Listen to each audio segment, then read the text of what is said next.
legislative caucus, and to my knowledge, there in fact has never been a formalized structure for a bipartisan and bicameral type of cooperation on issues that matter to large numbers of legislators. And we are women.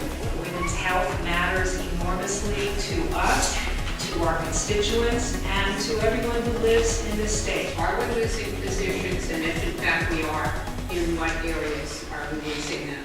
Let me present you with several scenarios. These are both situations that I encountered personally within the last week or so.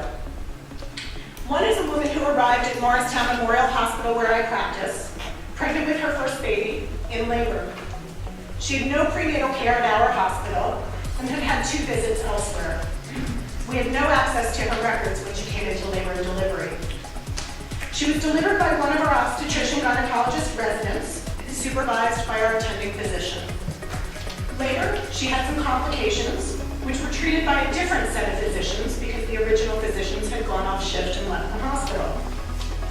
Who knows if or where she'll receive her follow-up care. Our group has been taking care of a 24-year-old graduate student for her first pregnancy. We have a private practice, and she's had excellent prenatal care, but at about 16 weeks or 4 months of her pregnancy, she discovered that her parents' insurance did not cover her pregnancy. She opted on her own to buy private insurance at a personal cost of about $600 per month. Unfortunately, learned at 34 weeks of pregnancy that our bills were not being covered by this new insurance because her pregnancy was considered a pre-existing condition, even though she specifically bought her coverage for the pregnancy. We've continued to take care of her without being paid because when she tried to make an appointment at the clinic at the hospital, the first available appointment was after her due date. Neither we nor the hospital expect to be paid for her delivery.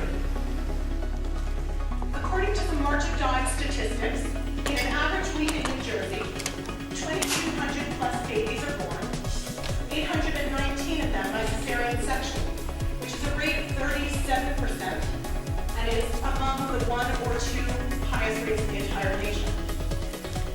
286 babies are born preterm every week, and sadly, 11 babies died before their first birthdays each week in New Jersey. The question is, what impact does being named in a lawsuit, whether or not that lawsuit is carried forward? The average numbers, most OBGYNs on average are sued about 3 times every 10 years. Okay? Simply being named absolutely increases your liability rates in subsequent years. What that rate of increase is depends on your insurer, but there are people who can go up by 10s or 20s or double of their rates based on simply being named in a suit, even if they are never found liable in that suit and having an effect. We are still being named on a regular basis. I've seen that with myself, with my colleagues, and with the 1,100 OBGYNs in the state that I represent.